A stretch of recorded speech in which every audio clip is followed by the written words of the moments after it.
بسم اللہ الرحمن الرحیم۔ آج کا موضوع ہے طوفان برپا کرنے والا تندور۔ یوں تو اللہ تعالیٰ نے حضرت نوح علیہ السلام کو 200 برس پہلے ہی بذریعہ وحی مطلع کر دیا تھا کہ آپ کی قوم طوفان میں غرق کر دی جائے گی، مگر طوفان آنے کی نشانی یہ مقرر فرما دی تھی کہ آپ کے گھر کے تندور سے پانی ابلنا شروع ہو جائے گا۔ چنانچہ پتھر کے اس تندور سے ایک دن صبح کے وقت پانی ابلنا شروع ہوگا اور آپ نے کشتی پر جانوروں پرندوں کو سوار کرنا شروع کر دیا۔ پھر زوردار بارش ہونے لگی جو مسلسل 40 دن اور 40 رات موسلا دھار برستی رہی، اور زمین بھی جا بجا شاک ہو گئی اور پانی کے چشمے پھوٹ کر بہنے لگے۔ اس طرح بارشیں اور زمین سے نکلنے والے پانیوں سے ایسا طوفان آ گیا کہ 40 گز اونچے پہاڑوں کی چوٹیاں ڈوب گئیں۔ چنانچہ ارشاد ربانی ہے، یہاں تک کہ جب ہمارا حکم آیا اور تندور ابلا تو ہم نے فرمایا کشتی میں سوار ہو کر ہر جنس سے ایک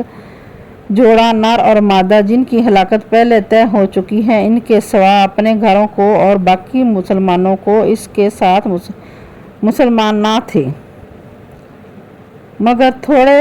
اور سامان اور زمین کے پانی کی فراوانی اور تغانی کا بیان فرماتے ہوئے ارشاد ربانی ہوا کہ ہم نے آسمان کے دروازوں کو لگاتار برسنے والا پانی کے ساتھ کھول دیا اور چشمے پھاڑ دیے اور دونوں پانی مل گئے اور وہ کام ہو گیا جس کا فیصلہ کر لیا گیا تھا، یعنی طوفان آ گیا، ساری دنیا غرق ہو گئی۔ طوفان کتنا زوردار تھا اور طوفانی سیلاب کی موجوں کی کیا کیفیت تھی، اس کی منظر کشی قرآن مجید نے ان لفظوں میں فرمائی ترجمہ، اور وہ کشتی انہیں لیے جا رہی تھی پہاڑ جیسی موجوں میں۔ حضرت نوح علیہ السلام کشتی پر سوار ہو گئے اور کشتی طوفانی موجوں کے تھپڑوں سے ٹکراتی ہوئی برابر چلتی رہی، یہاں تک کہ سلامتی کے ساتھ وہ جودی پہاڑی پر جا کر ٹھہر گئی۔ کشتی پر سوار ہوتے وقت حضرت نوح علیہ السلام نے یہ دعا پڑھی تھی، اللہ کے نام سے ہے اس کا چلنا اور اس کا ٹھہرنا، بے شک میرا رب بخشنے اور مہربان